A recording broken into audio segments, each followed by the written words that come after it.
متحد ہو کے رہو. میں اگر دو سطر میں اس کو پورا وائنڈ اپ کروں آپا تو یہ کہنا غلط نہیں ہوگا کہ کہیں اگر جہاں بی بی حق مانگنے گئی بظاہر تو ایسا لگتا ہے وہیں ولایت کے بارے میں بھی پرچار کیا، لیکن کہیں نہ کہیں رسول کی جو کار رسالت تھا پورا جو انہوں نے اپنے ٹائم پیریڈ میں انہوں نے جو پریکٹس کروائی ہے اس تمام تر چیزوں کو ریمائنڈ کرانے کے لیے بی بی گئی ہیں. اطاعت رسول واجب ہے، تو بی بی نے ایک مرتبہ سے یاد دلایا کہ میرے بابا نے جو رسالت کی احکام تمہیں سکھائے ہیں کیا تم بھول گئے؟ بے شک. ایک نساء ہو کر، نساء کو تو صنف ناسک کہا جاتا ہے، مرد کو نہیں کہا جاتا، ایک نساء ہو کر یہ پہلی جو ہے وہ خاتون ہستی ہیں کہ جنہوں نے دربار میں جا کے خطبہ دیا ہے، مردوں کے سامنے جا کر بی بی نے، چاہے وہ حجاب میں دیا ہو.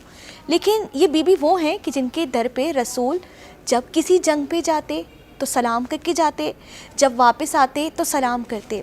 میں پوچھنا چاہوں گی جہان سے کہ آپ بتائیے کیا اتنی محبت جو رسول کی تھی وہ بیٹی ہونے کی نسبت سے تھی، یا جناب فاطمہ تو زہرا کے وجود میں کوئی معنوی حیثیت تھی، کوئی جو ہے آفاقی حیثیت ہمیں نظر آتی ہے، کوئی مرتبہ نظر آتا ہے جو رہتی دنیا تک تمام تر خواتین کے لیے جو ہے وہ درس و تدریس کا ایک جز ہے. میں چاہوں گی کہ آپ اس بارے میں گفتگو کریں.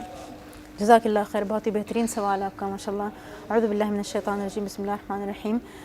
آپ اگر شروع سے ہی دیکھیں، ولادت سے لے کر اگر میں اس کو سٹارٹ کرتی ہوں، شروع کرتی ہوں، تو پہلے ولادت باسعادت کس طرح سے ہوتی ہے. نبی کریم صلی اللہ علیہ وسلم کی جو خوشی ہے ان کی ولادت پر، کہ اس وقت اگر آپ عرب کا جو زمانہ جاہلیت کے اوپر اگر آپ نظر ڈالیں تو وہ واللہ وجہہ مسودًا وہو کظیم کہا جا رہا ہے کہ ان کے چہرے زرد پڑ جاتے تھے یا کالے ہو جاتے تھے شدت شرمندگی سے جب ان کے یہاں بیٹی ہوتی تھی. نبی کریم صلی اللہ علیہ وسلم کے پاس بیٹی ہو رہی ہے، نبی کریم صلی اللہ علیہ وسلم کا چہرہ بدر کی طرح منور ہو جاتا ہے اور خوشی سے جو ہے وہ پھولے نہیں سما رہے.